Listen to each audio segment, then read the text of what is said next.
കാലത്തിനൊപ്പം അഭിമാനത്തോടെ Sanju fashion SBT junction, Sreekrishnapuram, Palakkad.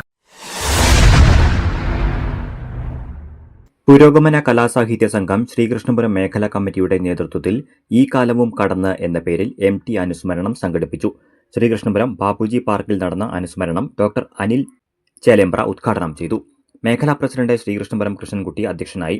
സംസ്ഥാന committee അംഗം K ജയദേവൻ, മേഖലാ സെക്രട്ടറി AP കേലു എന്നിവർ സംസാരിച്ചു. പൊതുവിഷയങ്ങളിൽ അഭിപ്രായം പറഞ്ഞത് വളരെ വളരെ വളരെ ദുർലഭമായ സന്ദർഭങ്ങളിൽ മാത്രമാണ്. നേരത്തെ പറഞ്ഞ പോലെ നോട്ട് നിരോധിച്ചതിനെ കുറിച്ചാവാം, മുത്തങ്ങയിൽ നടന്ന വെടിവെപ്പിനെ കുറിച്ചാവാം, അത്രയൊക്കെ MT പറഞ്ഞിട്ടുണ്ട്.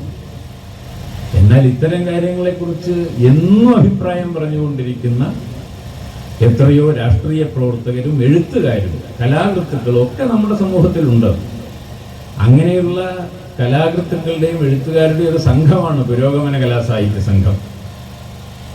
എന്നിട്ടും MT എന്തിനാണ് മരണാനന്തരം ഇങ്ങനെ ഭർഷണങ്ങൾ ഏറ്റുവാങ്ങുന്നത് എന്ന ചോദ്യം ജയദേവൻ അതാണല്ലോ ഒരു പ്രശ്നമായിട്ട് ഉന്നയിച്ചത്. ആ പ്രശ്നം ഗൗരവമുള്ളതാണ് തന്നെയാണ് ഞാൻ വിചാരിക്കുന്നത്. പൗരുഷത്തിന്റെയും ഇപ്പോഴും വിട്ടുപോകാത്ത കെട്ടുകളാണ് യഥാർത്ഥത്തിൽ മലയാളി പൗരുഷം എന്നും, ആ മലയാളി പൗരുഷമാണ് ഈ മലയാളിയുടെ രാഷ്ട്രീയത്തെ നിർണയിച്ചുകൊണ്ടിരിക്കുന്ന ഏത് രാഷ്ട്രീയ പാർട്ടിയിലാണ്. ആ രാഷ്ട്രീയത്തിന്റെ ഊക്കിലാണ് വാസ്തവത്തിൽ ഞാൻ നേരത്തെ പറഞ്ഞതുപോലെ കേരളത്തിന്റെ സമകാല രാഷ്ട്രീയം മുന്നോട്ട് പോകുന്നത് എന്നത് അതീവ ഗൗരവമായ ഒരു ചിന്ത നമ്മുടെ മുന്നിൽ അവതരിപ്പിക്കേണ്ടതാണ്.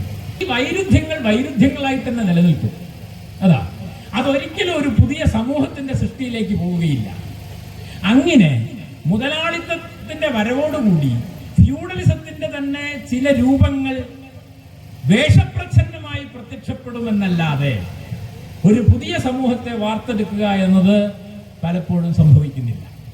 ഇതിനെയാണ് നെഗറ്റീവ് ഡയലക്ടിക്സ് എന്ന് പറയുന്നത്. ആ നെഗറ്റീവ് ഡയലക്ടിക്സ് ആണ് കേരളത്തിൽ സംഭവിച്ചതെന്ന് ആദ്യം കണ്ടെത്തിയ ഒരു സാമൂഹ്യ ശാസ്ത്രജ്ഞനാണ് MT എന്നാ ഞാൻ പറഞ്ഞതിനർത്ഥം.